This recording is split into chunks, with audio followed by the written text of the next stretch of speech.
Ration card new benefits 2026 नए साल 202-6 की शुरुआत के साथ ही राशन कार्ड धारकों के लिए बड़े बदलावों की चर्चा तेज हो गई है।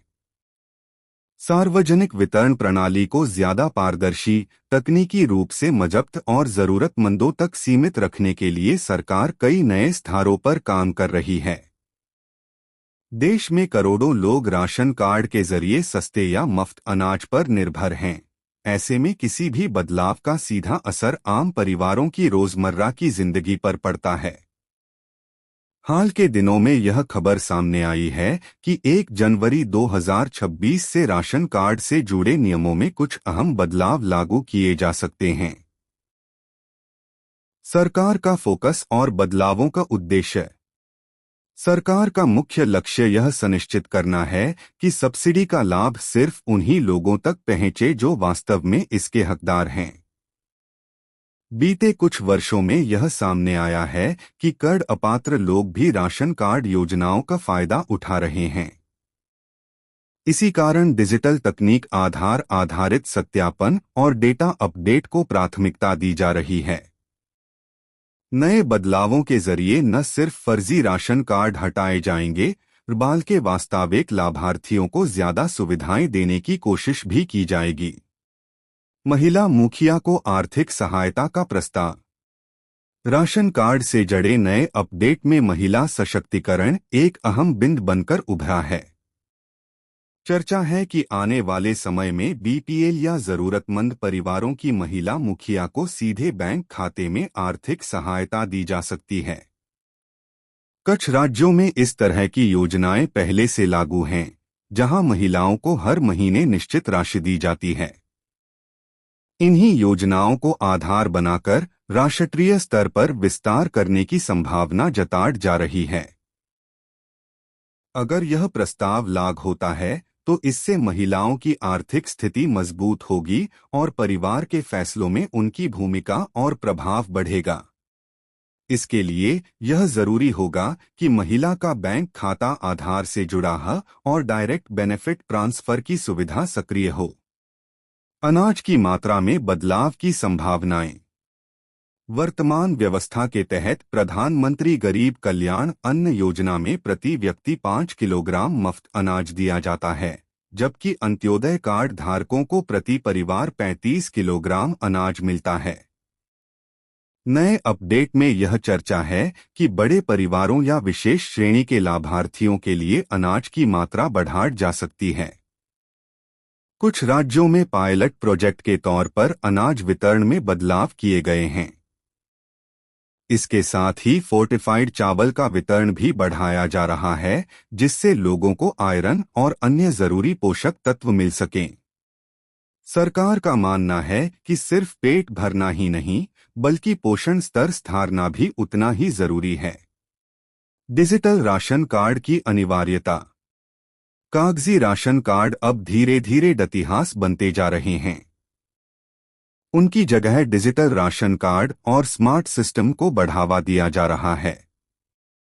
डिजिटल कार्ड में परिवार के सभी सदस्यों का डेटा ऑनलाइन सुरक्षित रहता है, जिससे रिकॉर्ड में गड़बड़ी की संभावना कम हो जाती है।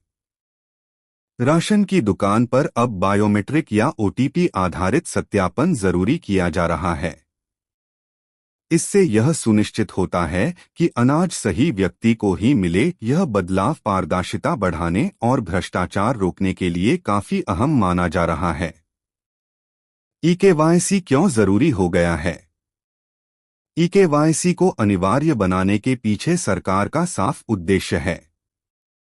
इसके जरिए यह जांचा जाता है कि राशन कार्ड में दर्ज व्यक्ति वास्तविक है या नहीं। कई जगहों पर मत व्यक्तियों या एप्लीकेट नामों पर राशन लिया जा रहा था, जिससे सरकारी संसाधनों का गलत इस्तेमाल हो रहा था।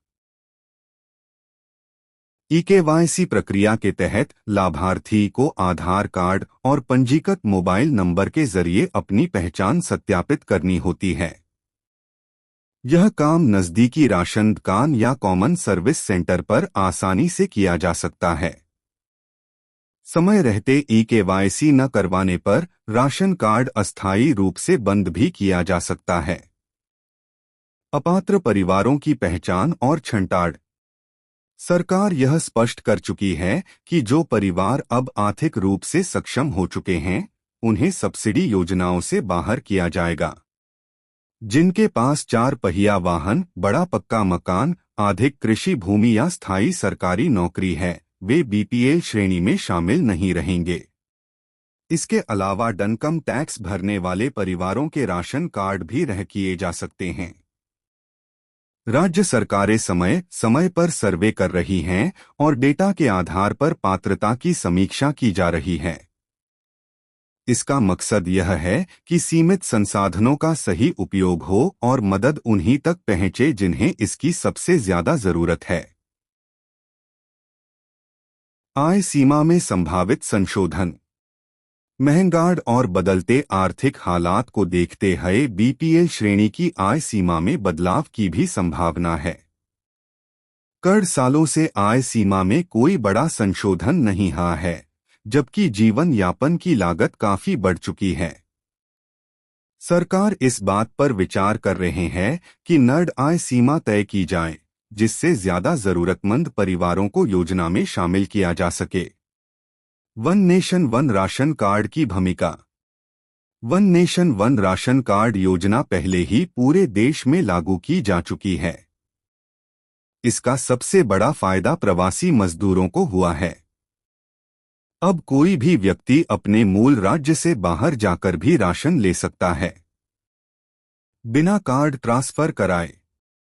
यह सुविधा आधार आधारित बायोमेट्रिक सिस्टम पर काम करती है और लगभग सभी राज्यों को 10 से जोड़ा जा चुका है। रोजगार की तलाश में एक जगह से दूसरी जगह जाने वाले लोगों के लिए यह योजना किसी वरदान से कम नहीं है। जरूरी दस्तावेज और पात्रता की जानकारी। नया राशन कार्ड बनवाने या पुराने कार्ड में सुधार कराने के लिए कुछ दस्तावेज जरूरी होते हैं। परिवार के सर्व सदस्यों के आधार कार्ड, हालिया आय प्रमाण पत्र और निवास प्रमाण दन में शामिल हैं। 10 के अलावा महिला मुखिया के बैंक खाते की जानकारी भी जरूरी होती है, ताकि किसी भी प्रकार की आर्थिक सहायता सीधे खाते में भेजी जा सके। एक सक्रिय मोबाइल नंबर भी जरूरी है, जिस पर ओटीपी और अन्य सूचनाएं मिल सकें। दस्तावेज सही और अपडेटेड होने चाहिए, ताकि आवेदन प्रक्रिया में कोई दिक्कत न आए। Ration card benefits new update 2026 के तहत प्रस्तावित बदलाव सार्वजनिक वितरण प्रणाली को पारदर्शी और प्रभावी बनाने की दिशा में एक बड़ा ज्यादा कदम माने जा रहे हैं। महिला सशक्तिकरण, डिजिटल सत्यापन, अपात्र परिवारों की छंटार और अनाज वितरण में सुधार जैसे कदम लंबे समय में सिस्टम को मजबूत कर सकते हैं। लाभार्थियों को सलाह दी जाती है कि वे समय रहते अपने दस्तावेज अपडेट रखें और आधिकारिक सूचनाओं पर नजर बनाए रखें। डिस्क्लेमर: यह लेख केवल सामान्य जानकारी के उद्देश्य से लिखा गया है और विभिन्न मीडिया रिपोर्ट्स व सार्वजनिक स्रोत पर आधारित है। राशन कार्ड से जुड़े नियम, लाभ, पात्रता और आर्थिक सहायता की राशि राज्य सरकार और केंद्र सरकार की आधिकारिक अधिसूचनाओं पर निर्भर करता है। सभी राज्यों में नियम समान नहीं हो सकते। किसी भी प्रकार की कार्रवाई करने से पहले संबंधित राज्य के खाद्य एवं आपूर्ति विभाग की आधिकारिक जानकारी की पुष्टि करना आवश्यक है।